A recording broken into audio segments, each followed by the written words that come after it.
간밤에 나온 글로벌 이슈들 함께 짚어드리도록 하겠습니다. 모두가 기다리고 있었던 발표였죠. 바로 CPI가 어젯밤 9시 반에 공개가 됐습니다. 그런데 연준의 공격적인 긴축의 약발이 아직은 안 통한 걸까요? 지난해 같은 달 8.2% 올랐는데요. 예상치였던 8.1%를 근소하게 웃도는 수치입니다. 기름값이 떨어졌음에도 불구하고 식료품과 주거비 등이 고공행진하면서 물가 쇼크가 일어났습니다. 인플레이션이 단지 유가만의 문제가 아니라는 방증이기도 하죠. 어제 PPI에서 대략 유추를 해봤듯이 음식료가 예상보다 빠지지 않는다는 점이 인플레이션을 고착화한다는 점을 다시 알 수 있었고요. 다시 말해서 전반적인 물가 상방 압력은 여전해 보입니다. 외신에서는 연준이 엄청난 속도로 기준금리를 올리는 와중에도 나온 결과라서 더욱더 주목을 했습니다. 아무래도 지금까지 공격적인 긴축이 제대로 통하지 않는다는 해석도 가능해 보이죠. CNBC는 물가를 통제하려는 연준의 적극적인 노력에도 인플레이션은 계속 상승하고 있다고 전했습니다. 전날까지만 해도 FOMC 때 100bp 인상에 대한 전망은 0%였습니다. 하지만 이제 시장에서는 연준이 당장 다음 달부터도 울트라 스텝을 밟을 가능성도 나오고 있다고 예상합니다. 그러자 파이낸셜 타임스에서 재밌는 칼럼을 발견했습니다. 이제 전 세계 모든 사람들이 미국 연준과 파월을 증오하기 시작했다는 내용이네요. 금융시장은 여기에 따라서 CPI에 곧바로 반응을 했죠. CPI 데이터가 나오기 전까지만 해도 사실 영국의 감세 정책을 처리할 수 있다는 보도가 나오면서 상승 중이었습니다. 다만 CPI 발표 이후 곧바로 하락을 했습니다. 이번 CPI가 심폐소생을 해줄 것이라는 기대했던 만큼 실망스러운 마음은 숨길 수 없었나 봅니다. 그러나 그 실망은 사실 오래가지는 않았습니다. 유가 반등으로 에너지부터 반등을 했는데요. 월가에서는 이 이유를 세 가지로 크게 보고 있습니다. 먼저 첫 번째로는 CPI 과민 반응에 따른 저가 매수세와 피크 아웃이라는 기대감이 반영됐고요. 두 번째로는 생각보다 강했던 기업들의 실적에 안도하면서 매수세가 유입됐습니다. 그리고 마지막으로는 역사적인 과매도를 보인 시장에서 매도세가 메마르면서 반대로 강력한 숏스퀴즈의 랠리가 일어났습니다. 다만 회복세가 계속 유지될지에 대해서는 아직 모르겠습니다. 채권 시장이 안정되지 않는 한 역시 베어마켓 랠리로 끝날 수 있다는 관측이 대다수 나옵니다. 지금까지 CPI 결과에 대해서 말씀을 해드렸습니다. 이제는 한 걸음 더 나아가서 이번 CPI 발표가 앞으로 바이든의 중간선거에서는 어떤 영향을 미칠지 함께 만나보시죠. 이번에 바이든의 선거를 보면 11월 8일에 중간선거 날짜가 시작됩니다. 이번 CPI는 중간선거 전에 마지막으로 나오는 물가 지표죠. 따라서 외신에서는 바이든 정부의 마지막 경제 성적표라고 비유하기도 했습니다. 전반적으로 외신들의 평가를 먼저 정리를 해드리자면 조 바이든 대통령의 민주당은 더욱 궁지에 몰렸다는 평가가 대다수였습니다. 백악관과 집권 민주당은 정치적 부담감이 더욱 커졌습니다. 바이든 취임 후 수백만 개의 일자리를 창출하게 되면서 경제는 강력하게 회복이 됐죠. 부정할 수는 없습니다. 하지만 또 인플레이션이라는 복병을 해결하지 못한 사실도 부정할 수는 없죠. 실제로 최근 몇 달 동안 미국 주택시장에서 대출자가 주택담보대출을 갚지 못하면서 압류되면서 주택수가 지난 3개월 만에 모두 9만 채를 넘겼습니다. 이를 인식하고 불안을 느꼈던 걸까요? 바이든은 CPI 발표 이후 성명을 냈습니다. 공화당 위원들의 최선호 우선순위는 인플레이션 감축법을 폐기하는 것이라고 하면서 만약 공화당이 의회를 장악하게 된다면 물가 하락보다는 오히려 물가는 더 상승할 것이다 라고 하면서 아무래도 CPI 탓에 중간선거에서 공화당 쪽으로 표심이 쏠리는 것을 의식한 것으로 발언을 한 것 아닐까라는 생각이 듭니다. 사실 백악관은 초기에 인플레이션이 일시적이라고 일축을 했습니다. 그런데 이후에는 인플레이션이 고공행진하자 바이든은 급기야 인플레이션 감축법을 들고 나오면서 처방약 같은 조치를 내놨죠. 하지만 파이낸셜 타임스는 법안의 단기 효과는 미미하다라고 평가를 합니다.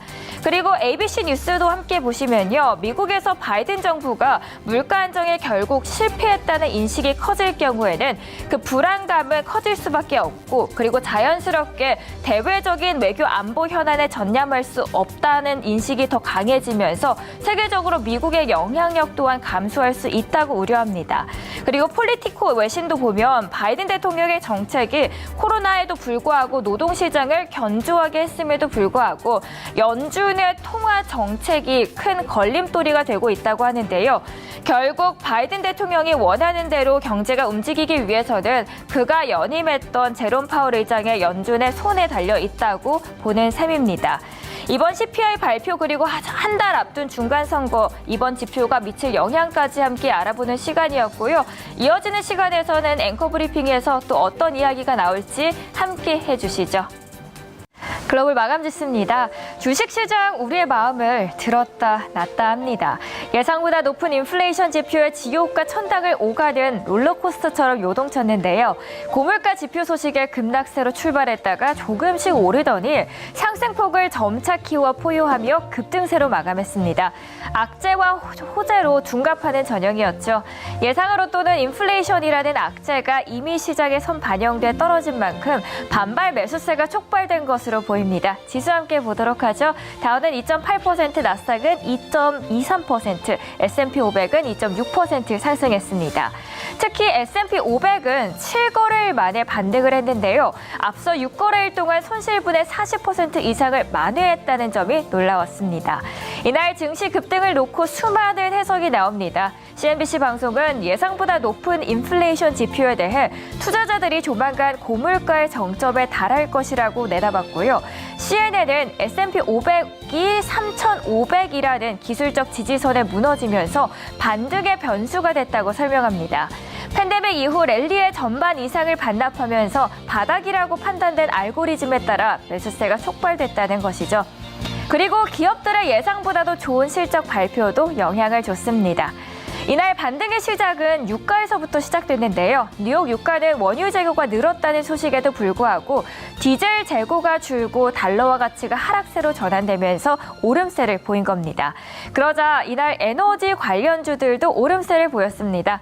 엔비디아를 비롯한 반도체 종목들도 모처럼 웃었죠. 이날 엔비디아는 4%대 상승했습니다. 그리고 내일 실적 발표를 앞두고 있는 JP모건도 상승을 했습니다. 뉴욕 증시는 14일 JP모건 체이스 등 대형 은행들의 실적 발표를 시작으로 본격적인 실적 시즌을 시작합니다. 이날 주시하시면서 시장 대응 잘 하시길 바라겠습니다. 지금까지 글로벌 마감 지수 알아봤고요. 이어지는 코너와도 함께해 주시죠. 미국 이슈 통해서 한국까지 알아보는 의미심장한 주식입니다. 오늘의 첫 번째 의미심장한 이슈는 바로 넷플릭스입니다. 넷플릭스는 월약 10,000원짜리 광고요금제를 다음 달 3일부터 출시한다고 BBC가 보도했습니다. 그 특징을 본문에서 보니 콘텐츠에 광고를 포함하는 대신 기존보다 월정액 요금을 낮추는 것이 포인트입니다. 그리고 한국은 월 5,500원으로 측정이 됐죠. 한국을 포함한 12개국에서 먼저 시행이 됩니다. 이번 도입은 넷플릭스의 모든 서비스를 더 저렴한 가격으로 몇 편의 광고와 함께 제공하는 요금제라고 설명을 하네요. 전 세계적으로 2억 명 이상의 가입자를 확보한 넷플릭스. 최근 신규 가입자가 급감하자 이런 광고 요금제 출시에 발벗고 나선 겁니다. 대표적 팬데믹 수혜 기업으로 거론됐던 이 회사는 사실 그 전까지만 해도 광고 요금제 도입에 부정적인 입장을 보여왔습니다. 다만 올해 1분기 유료 구독자가 전분기 대비 20만 명 줄고 2분기 가입자는 1분기보다 97만 명 더 감소하면서 살 길을 찾은 겁니다. 따라서 3분기에는 100만 명 증가를 기대하고 있습니다. 참고로 넷플릭스는 다음 주 18일 장 마감 후 3분기 실적 발표를 하고요. 이날은 5.27% 상승하면서 마감했습니다. 넷플릭스와 연결될 수 있는 한국 이슈도 만나보겠습니다. 첫 번째 한국의 의미심장한 주식은 A스토리입니다. 이번에 문체부와 한국콘텐츠진흥원은 지난 나흘간이죠. 스페인에서 2022년 K콘텐츠 엑스포에 참여했습니다. 세 건의 K콘텐츠를 유럽에 소개하는 MOU를 체결하는 등 비교적 성과를 거뒀다는 평가가 조선비즈의 보도로 내보내졌습니다. K콘텐츠 엑스포는 국내 콘텐츠 기업의 해외 진출의 판로를 개척하기 위한 행사인데요. 지난 7월 싱가포르에 성공하고 10월 스페인 행사까지 진행하면서 한국 콘텐츠를 유럽 여러 국가에 보다 널리 알릴 수 있었다는 평가를 받았습니다. 사랑받는 한국의 콘텐츠와 연동될 수 있는 기업으로 A스토리 만나보겠습니다. 메리츠증권의 리포트인데요. 우선 우영우가 큰 역할을 톡톡히 해주네요. 논의 중인 해외 리메이크 제작 협의가 또 완료될 경우 2023년까지 의미 있는 실적 기여가 가능할 전망입니다. 그리고 우영우의 대성공으로 추가적인 비용 지출이 없는 매출 창출이 가능해지기 때문에 수익성 개선이 예상된다고 분석합니다. 투자 의견은 매수고요. 목표 주가는 제시되지 않았습니다. 두 번째 의미심장한 미국의 이슈로 넘어가겠습니다. 이번에는 배터리입니다. 미국 에너지부가 최근 LG엔솔 등 국내 배터리 3사 관계자와 만난 사실이 뒤늦게 전해졌다는 CNBC의 보도입니다. 미국 에너지부 실무진들은 국내 배터리 3사 관계자와 만남을 갖고 인플레이션 감축법 관련한 의견을 청취했는데요. IRA와 관련한 배터리 업계의 애로사항을 듣고 의견을 수렴했습니다. 미국이 최근 내놓은 IRA는 배터리 광물은 북미 지역이나 미국의 FTA 체결국에서 채굴 가공하고 사용한 비율을 내년에 40% 이상으로 맞춰야 합니다. 그리고 2027년까지 80% 이상으로 높여야지 보조금을 받을 수 있습니다. 여기에 IRA가 배터리 업계 수출에 악영향을 미칠 수 있다는 우려가 나왔죠. 그리고 관련 대응을 강구해야 한다는 목소리가 커지자 산업통상자원부는 우리 기업이 피해를 보지 않도록 최대한 미국이 알아서 조치해달라고 이야기를 했고 미국 측도 노력하겠다고 확인하겠다고 말했습니다. IRA 논의 관련 보도와 연결될 수 있는 한국 기업도 알아볼까요? 의미심장한 한국 주식은 A 프로 보도록 하겠습니다. 고금리, 강달러, 경기 침체 국면에서도 불구하고 2차 전지 밸류체인 내 기업들이 대규모 신규 시설 투자를 단행하고 있다는 매일경제의 보도입니다. 2차 전지, 소재, 재활용 등 다양한 섹터에 포진한 해당 기업들은 증가하는 수요와 또 변화하는 산업 구조에 대응하기 위해서 투자를 결정하고 있습니다. 그리고 신규 투자는 앞으로 매출 증대로 이어질 가능성이 높아서 장기적으로 긍정적인 주가 흐름을 점쳐볼 수 있다는 전망인데요. 쏟아지는 미국 2차 전지 수주의 가장 수혜주로 하나증권에서는 A 프로를 뽑았습니다. 인플레이션 감축법 이후에 미국 내 2차 전지와 전기차 밸류체인 형성을 위한 투자가 진행 중인 상황에서 리포트는 중국산 장비가 배제되고 있다고 말합니다. 그리고 오히려 국내 장비 업체에게 큰 기회가 될 것으로 예상합니다. 미중 갈등, IRA 등의 여파로 중국산 장비에 미국 수출이 막혔죠. 그러면서 A 프로가 L사의 미국 합작 1공장으로부터 전량 납품을 했고요. 여기서 끝이 아니라 2025년까지 테네시, 미시간 등 총 290기가와트의 증설이 예정되어 있습니다. 북미 지역에서만 무려 8천억 원이 넘는 수주를 하게 된 거죠. 미국뿐일까요? 아닙니다. 한국, 중국, 그리고 유럽 등 지역에서도 기존과 동일하게 최소 50%는 수주가 가능합니다. 때문에 앞으로 3년간 A 프로의 수주 잔고는 폭발적으로 증가할 전망이고요. 앞으로 폐배터리 검사 사업으로도 확대될 가능성이 있다는 점도 긍정적인 포인트로 보고 있습니다. A 프로까지 함께 알아보셨습니다. 지금까지 미국 이슈 통해서 투영해보는 한국 주식이었습니다. 안녕하세요. 이혁은의 텐텐텐입니다. 가을이라서 안 그래도 마음이 싸늘한데 또 주식시장이 우리 마음을 들었다 놨다 하고 있습니다. 오늘 밤에 또 CPI가 발표되면서 큰 폭으로 하락을 하다가 새벽 3시쯤이었을까요? 좀 지나서 급하게 또 반등이 나오기 시작했습니다. 시장에서는 그 요인을 다양하게 해석하고 있죠. 뭐 저가 매수세다, 아니면 공매도 청산이다, 또는 기업 실적들의 발표가 생각보다 좋았다 등 여러 가지가 있는데 매니저님께서는 그 요인을 어떻게 보시나요? 네, 지금 아침에 이제 신문 9월 CPI는 좀 불안정세가 있었고 그게 해소된 지금 10월 CPI부터는 좀 안정세가 나타날 것이다라고 요약을 해보도록 하겠습니다. 어제 제가 무료 방송하시는 거 잠깐 들어갔었거든요. 그런데 그때 당시 한 3% 빠졌을 때 내일은 오를 거다라고 하셨어요. 그래서 제가 과연 그럴까 의심이 들었었는데 정말 오늘 시장 좋고요. 이렇게 올라오고 있습니다. 특히 낙폭이 좀 과대했던 종목들 위주로 올라오고 있는데 오늘 시장 펀더멘털과 수급 알아볼까요? 네네. 아침에 이제 제가 마이너스 3% 빠질 때 아침에 플러스 날. 네, 이렇게 펀더멘털과 수급과 추세 함께 알아봤습니다. 참 사람 심리가 이상한 게 이렇게 빠지다가도 올라오면 왠지 더 올라갈 것 같아서 매매 타이밍을 놓치곤 하거든요. 그래서 우리 시청자분들의 돈 지키기 타임도 함께 갖도록 하겠습니다. 먼저 삼성전자 저희 소개를 해주셨죠. 9월 19일 날 소개를 해주셨는데 애증의 삼성전자거든요. 더 들고 갈지 어떻게 대응할지 여쭤볼게요. 삼성전자는 뭐 특별히 이제 수익이 많이 난 건 아닌데. 듣던 중 굉장히 반가운 소리입니다. 삼성전자 그래도 바닥을 찍은 만큼 앞으로는 추가적인 상승만 남았다라고 말씀을 남겨주셨고요. 두 번째 종목도 만나보겠습니다. 금호석유입니다. 아침에 리포트를 봤는데 3분기 실적과 차별화된 경쟁사와 차별화된 전략을 갖고 있다라고 했거든요. 어떤 전략일지 궁금합니다. 네, 금호석유에 대해 홀딩 의견 내주셨습니다. 오늘 이렇게 두 종목 리뷰 도와드렸고요. 일주일의 마지막입니다. 또 어떤 종목을 저희에게 또 줄지 궁금한데요. 첫 번째 종목부터 만나보겠습니다. 첫 번째 종목은 성일 하이텍입니다. 우리나라도 전기차를 이제 생산한 지 한 10년 정도가 됐는데 그러다 보니까 수명이 다한 폐배터리 쪽으로 바람이 새롭게 불고 있습니다. 성일 하이텍 어떤 전략과 핵심 차별화 전략이 있을까요? 네, 지금 이제 최근에 이제 리튬이나 뭐 이런 그 니켈, 뭐 코발트 뭐 이런 부분들에 대한 이제 얘기들이 막 나오다 보니까 이 리사이클링, 폐배터리에 대한 이제 관심들 상당히 좀 많아지고 있습니다. 그런 점에서 지금 성일 하이텍이 좀 가장 그 독보적인 기술력으로 가지고 이쪽을 가장 좀 전기차 시장과 함께 성장하고 있는 폐배터리 시장 안에서 저희는 한 종목으로 성일 하이텍 제시해드리도록 하겠고요. 손절가는 13만 7천 원입니다. 이번에 두 번째 기업도 만나보겠습니다.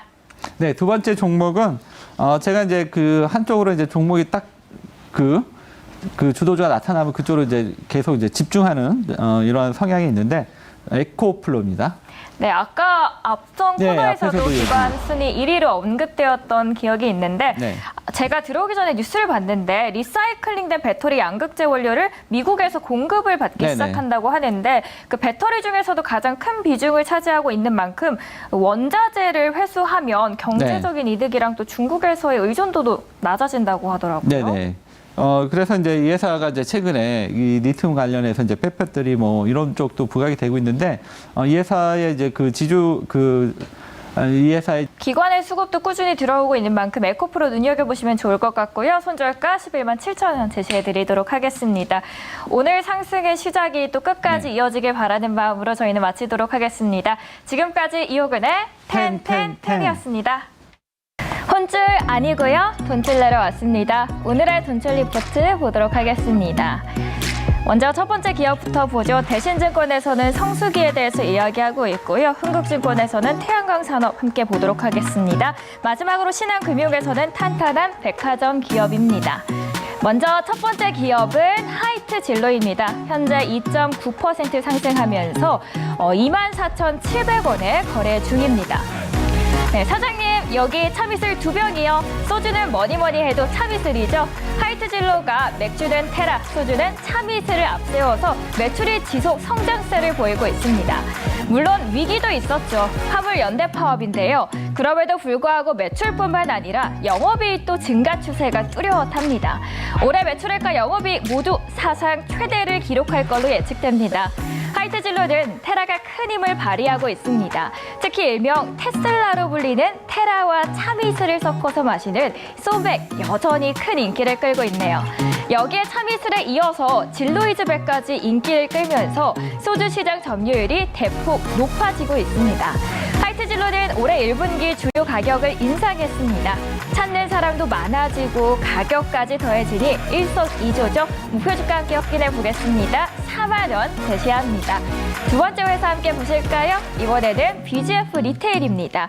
현재 17만 1,500원에 거래 중입니다. 불황의 더 강한 기업입니다. 편의점이 어려울수록 더 빛을 반짝반짝 발하는데요. 3분기 매출액과 영업이익이 모두 좋아지고 있습니다. 길거리 걷다 보시면 한 블록만 가면 보이는 게 편의점이죠. 그래서 지난 수년간 편의점업은 포화된 거 아니야 하신 분들도 물론 계실 겁니다. 그럼에도 이상하게 점포수 증가율은 꾸준하게 증가 중입니다. 잘 되니까 늘어나겠죠. 그리고 코로나를 계기로 편의점 업계가 가정 간편식을 성공적으로 개편했습니다. 여기에 최근 3년 특히 빠르게 증가한 1인 가구는 점유율을 점점 더 높여주는 요인이 되고 있는데요. 투자 의견은 매수고요. 목표 주가 22만 4천 원 보도록 하겠습니다. 마지막 기업입니다. 앞서 오프닝에서도 말했던 하나솔루션입니다. 현재 46,950원에 거래 중입니다. 이 기업의 태양광 부문의 이익 기여도가 확대될 것을 예측하면서 목표 주가를 올립니다. 3분기 매출액과 영업이익이 크게 늘었는데요. 글로벌 경기 침체로 수요가 부진하면서 케미칼 부분의 감익은 아쉽게도 불가피합니다. 다만 태양광 모듈 판가와 판매량이 모두 증가하면서 수익성이 대폭 개선될 것이라는 분석입니다. 신재생 에너지에 대한 수요가 지속적으로 확대되고 있고 모듈 판가와 판매량이 모두 늘었죠. 여기에 폴리실리콘 가격이 전분기 대비 13.9% 상승했다는 악재가 있지만 다행히도 우호적인 환율 효과 속에서 수출 단가의 상승 그리고 운임비 감소로 수익성 개선 폭이 더 클 것으로 분석됩니다. 투자 의견은 매수고요. 목표 주가는 상향 조정하고 있습니다. 6만 7천 원입니다. 오늘도 이렇게 세 가지 돈줄 리포트 알아보셨고요. 나머지 두 개는 소장님께서 돈줄 내주세요.